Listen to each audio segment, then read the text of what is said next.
안녕하세요. 안녕하세요. 예, 오늘은 저희가 네. 이 상처받지 않는 영혼이라는 책, 마이클 싱어가 지었는데요. 네네. 이 책을 두 번에 걸쳐 살펴보려고 하고요. 네. 오늘은 그 첫 번째 시간입니다.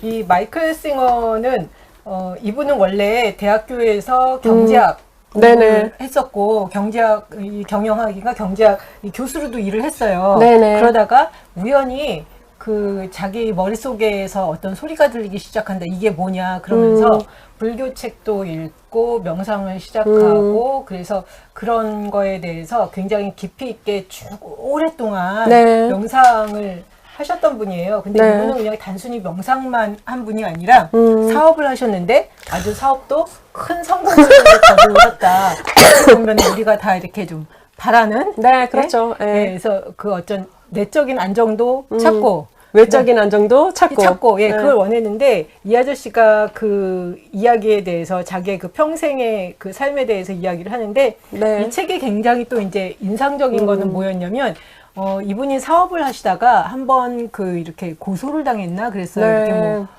뭐 세금 관련해가지고 그래서 한 6년 정도 법정 투쟁을 계속 했대요. 네. 근데 그 법정 투쟁을 하는 동안 이 책을 쓰셨대. 보통 우리는 법정 투쟁을 하는 동안. 예, 우리 같으면은 뭐 그 사업을 하면서 사업에 지금 문제가 생긴 거잖아요. 그렇죠. 내가 잘했건 잘못했건. 네. 근데 어떤 법정 투쟁이 생기면 거기에 아마 신경이 다 가서 거기에 이제 뭐 올인하게 되잖아요. 올인하게 되는데 이 맞아요. 아저씨는 그 기간 동안 이 상처받지 않는 영혼이라는 책을 썼다는 거예요. 네. 그래서 이 책이 이 책이 그냥 이렇게 잔잔하게 사람들에게 입소문을 타고서 굉장히 미국 전체에 많이 퍼졌던 거죠. 그래서 참 대단한 내공이다라는 생각을 하면서 네. 이 책을 한번 좀 읽어보면 좋겠다라는 생각이 들었고요. 네. 네, 1장에 보면 그 잠든 의식 깨우기라는 이야기가 나와요. 네. 여기 그 29페이지에 이런 이야기가 나옵니다. 마음의 소리는 물이 끓을 때 주전자가 소리를 내는 것과 같은 이유로 말을 한다. 풀어내야 할 에너지가 속에 많이 쌓여 있는 것이다. 관찰해 보면 이 마음속에 불안하고 두려워하는 에너지나 욕망의 에너지가 쌓여 있을 때 이 목소리가 극도로 활발해진다. 저는 이 표현을 보면서 맞구나. 네. 어떻게 생각하세요? 그렇죠. 마음의 에너지는 이제 비록 표현하지 않아도 내 마음속에서는 계속 끌어오르는 주전자 같으니까요. 감정이거든요. 네, 그러니까. 이게 막 올라오면 네, 그렇죠. 풀어내고 싶어. 그렇죠. 왜냐면 뜨거우니까요, 어쨌든. 근데 이제 이분은 그럴 때 좀 이렇게 뒤로 빠져라. 네네. 좀 이렇게 호흡을 통해서 그 다음에 좀 이렇게 한 걸음 뒤로 빠지고 나면 전체가 다시 보이고 네. 어떻게 해야 할지가 훨씬 더 잘 보인다라는 이야기를 하는데 한동안 저도 보면 이렇게 좀 화가 나거나 그러면은 막 하고 싶어. 네. 근데 어느 때는 이게 참아질 때도 있고 네. 안 참아질 때도 있고 그렇잖아요. 근데 네. 하고 싶은 대로 말 다 하고 나면은 참을 걸 이런 생각이 뒤에 나잖아요. 네네. 예, 그래서 이걸 보면서 네. 그렇구나, 이게 내 안에 어떤 그런 에너지가 네. 쌓여서 그게 이제 바깥으로 분출되고 네. 싶은 그런 것들을 표현하고 있구나라는 것을 보게 됐고요. 네네. 32페이지에 또 이런 이야기가 있는데 마음의 목소리가 외부 세계를 나에게 해설해 줄 때 그 생각들은 나의 다른 모든 생각과 뒤섞여서 주변 세계에 대한 나의 경험을 물들인다. 결국 내가 경험하는 것은 있는 그대로의 진짜 세계가 아니라 나의 해석에 따른 나만의 세계인 것이다. 외부 세계 경험에 대한 이 마음의 조작은 있는 그대로의 현실에 대한 완충작용을 한다. 저도 보니까 무슨 일이 생기거나 그러면 그래 이거 이렇게 하면 될 것 같아. 그래 이렇게 해야지. 저 사람이 왜 그랬을까? 아마 별 생각 없었을 거야. 어쨌든 뭐 이러면서 네네. 마음속으로 막 이야기를 하면서 이제 뭐라 그러죠? 이렇게 가라앉히는 거예요. 네, 그렇죠. 내가 나한테 이야기를 하면서 네네. 네. 그래서 사실은 있는 그대로 어떤 일어날 일을 보기보다는 그게 이제 너무 어느 때는 충격으로 올 것 같으니까 그렇게 막 제가 혼자 이야기를 하지 않나. 네. 그래서 조금 더 나오는데 33페이지에도 이렇듯 우리는 각자가 창조한 마음속에서 살아간다. 그런데 이것을 그만두기로 한다면 어떨까? 세상에 대한 해설을 중단하고 그냥 의식적으로 그것을 관찰하기만 한다면 당신은 문이 더 활짝 열리고 무방비로 노출되어 있다는 느낌을 받게 된다. 그것은 다음에 어떤 일이 일어날지를 전혀 예상할 수 없는 데다가 마음이 지금까지 당신을 돕는 일에 너무 익숙해져 있었기 때문에 마음은 현재의 경험을 처리하여서 그것이 당신의 과거에 대한 견해와 미래에 대한 전망에 맞아 떨어지도록 조작해준다. 이 모든 것이 최소한 겉보기에는 만사가 통제되고 있는 것 같은 느낌이 들도록 만들어준다. 마음이 이렇게 하지 않으면 당신은 당장 불안해진다. 대부분의 사람들에게 현실은 불편할 정도로 현실적이어서 마음으로서 그 현실을 순하게 길들여야만 한다.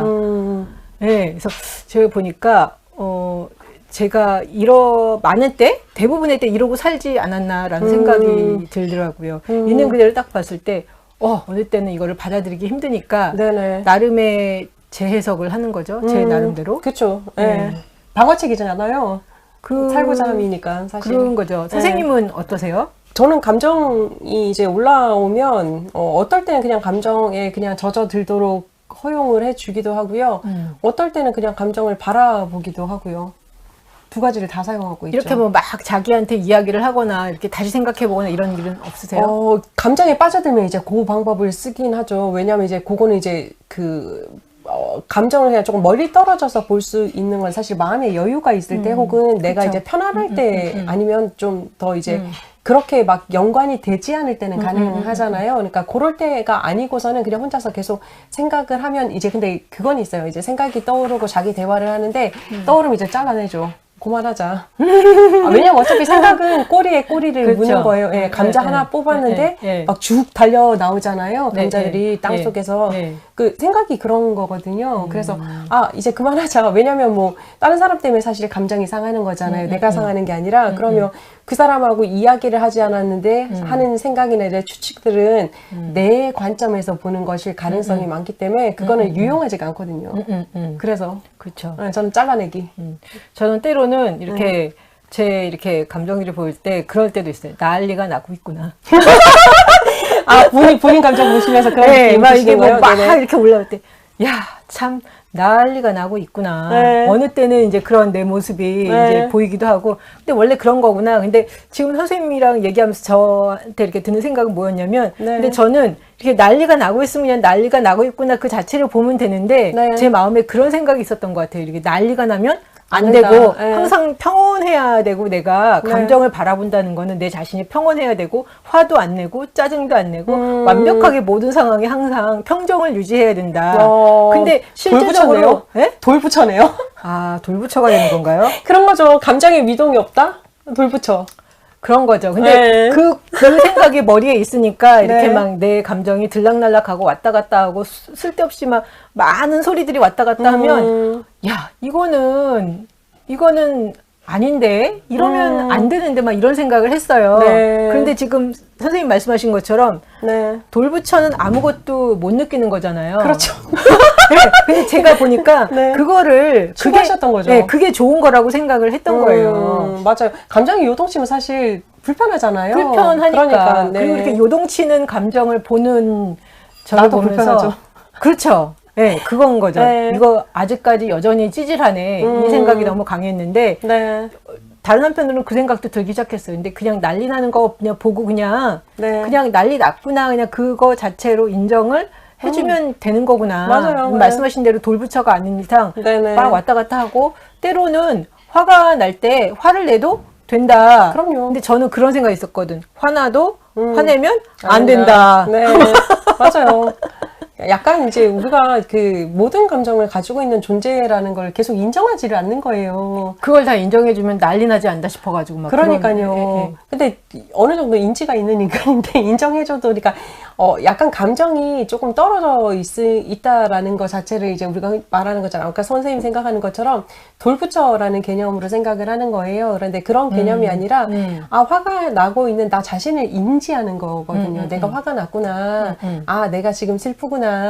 내가 지금 뭐 아프구나. 이런 거를 이제 봐주라는 거거든요. 그 감정을 없애라는 게 아니라 그렇게만 하면 사실은 감정을 컨트롤할 수가 있는 거죠. 죄송해요. 제가 자꾸 감기에 걸려가지고 지금. 그러면 예를 들면 이렇게 뭐 화가 나거나 짜증이 나거나 이랬을 때 저는 사실 굉장히 이렇게 수치심을 느끼는 거예요. 네네. 그런데 그럴 필요가 없고 그냥 화가 나는구나, 짜증이 나는구나. 원래 사람은 그런 거고 그 자체가 당연한 거라는 것을 제가 조금 더 편안하게 받아들일 필요가 있는 것 같아요. 네네. 아마 선생님은 그거는 도움 되실 거예요. 내가 왜 인정하고 싶어 하지 않는 감정들에 대해서 자꾸 수치심이라고 생각을 하고 찌질하다고 생각을 하는지 그 원인을 조금 더 찾아보시면 조금 더 그래요? 효과적이긴 하실 거예요. 완전 찌질해 보이니까. 그러니까. 그런 마음도 드는 거야. 아, 이만큼 공부하고 그랬으면 좀 낮아야 되는 거 아니야? 뭐 막 이런 생각이 있는 거였죠. 그러니까요. 근데 누구나 다 그런 감정을 가지고 있지는 않거든요. 저 같은 경우는 이제 제가 뭐 화나는 감정은 사실은 조금 별로라고 생각을 해요. 왜냐면 이제 뭐 이거는 이제 예수를 믿다 보니까 저도 이제 뭐 온유해야 된다라고 생각을 했기 때문에 화가 나는 감정 자체는 별로라고 생각을 하는데 슬픈 감정 아니면 뭐 이제 애통하는 감정 이런 거에 대해서는 저는 터부시 되지는 않거든요. 그러니까 요건 이제 사람마다 차이가 있는데 왜 나는 유독 그 감정이 불편한가라는 걸 한번 찾아보시면 훨씬 더 효과적이긴 한 거죠. 예, 좀 그래 봐야 되겠네요. 네. 그리고 이 34페이지에 네네. 개인의 진정한 성장이란 네. 불안해하면서 보호를 요청하는 자기 안의 어떤 부분을 극복해내는 것에 관한 문제이다. 그것은 속에서 짓거리는 목소리가 나가 아니라 그 목소리를 알아차리는 것이 당신임을 상기시키는 작업을 통해서 해낼 수 있다. 네. 짓거리는 목소리를 지켜보고 있는 자신을 인식하는 것은 환상적인 내면 여행을 향한 문턱을 넘는 첫 걸음이다. 네. 그래서 우린 보통 막 감정 요동칠 때 저 요동치는 감정이 나라고 사실 생각이 드니까 네. 너무 마음에 안 드는 건데 그렇죠. 사실은 네. 나는 그 감정이 아니라 그 감정을 지켜보는 사람인 거죠. 사람이다. 맞아요. 예, 예. 예. 우리가 주로 흔히 이제 하는 착각 중에 하나가 감정이 나라고 자꾸 생각을 하시는 거예요. 네. 우리가 몇 번 그 이전에 다뤘던 책에서도 네. 감정은 내가 아니다라는 거를 그때 한번 얘기를 했었거든요. 그쵸. 그런데 우리가 자꾸 감정에 대해서 휩쓸리기를 두려워하고 이제 약간 이제 불편해하는 이유 자체가 감정 자체가 나라고 생각을 해서 그런 거니까 그 부분만 구별이 되면 조금 더 자유롭게 사실 수 있겠죠. 예. 네. 그래서 1장 보시면서 선생님은 어떤 것들 나누고 싶으세요? 우리가 감정에 대해서 인정하는 건 되게 살면서 중요한 부분인 거예요. 긍정적인 감정만 있으면 조증인 거예요. 부정적인 감정만 있으면 이제 우울증인 거죠. 둘 다 별로인 거예요. 그러니까 사람은 긍정적인 감정과 부정적인 감정을 같이 가지고 있어야지 정상적으로 이제 마음의 발달이 이루어지는 건데요. 네. 그거를 할 수 있는 가장 좋은 방법 중에 하나는 아까 제가 말씀드린 것처럼 네. 감정이 내가 아니다. 그러나 감정이 내 속에 있다라는 거를 얘기를 하면 돼요. 그저 상담을 하다 보니까 그런 얘기를 많이 하세요. 이제 저는 되게 감정적이에요 라고 얘기를 하세요. 그래서 저희가 느꼈을 때는 전혀 자기 감정을 캐치를 못 하시거든요. 그래서 감정적이다라는 얘기를 왜 하시나 라고 얘기를 쭉 들어봤더니 계속 그냥 이제 감정이 오르락 내리락 하시는 거예요. 그런데 요거를 캐치를 못하고 내 감정이 계속 나를 불편하게 하는구나 정도만 알고 계시는 거예요. 그런데 이 감정 자체에 대해서 그러니까 불편한 감정, 이제 뭐 흔히 그 슬픔이나 고통이나 화남이나 이 감정만 느끼시기 때문에 자기가 감정적이라고 표현을 하는 거예요. 그래서 제가 아니라고 그랬거든요. 이거는 이제 감정의 화석화 단계라고 말씀을 드린 거예요. 감정 하나하나 우리가 즐거움도 그렇고 기쁨도 그렇고 슬픔도 그렇고 분노도 그렇고 다 제대로 느껴야지 발달이 되는 거지 감정적인 게 아니라 이거는 그냥 감정에 빠져 계신 거라고 제가 표현을 드렸거든요. 그러니까 그거만 생각을 조금 더 달리 하신다면 우리가 감정을 잘 체크하고 그러나 감정을 돌봐줄 수 있고 그러면 조금 더 자유롭게 살아갈 수 있지 않을까라는 생각을 하네요. 그렇죠. 네. 감정을 느끼는 것 자체는 당연한 거고 그거에 대해서 불편하게 생각할 필요는 없다. 없죠. 그렇죠. 예. 근데 때로는 보면 감정에 빠져들 수도 있지만 그럼요. 그것도 그냥 괜찮아요. 빠졌다가 나오면 돼요. 되는 거니까. 맞아요. 빠진 예. 자기만 구별할 수만 예. 있으면 되는 거예요. 예. 맞아요. 네. 그죠.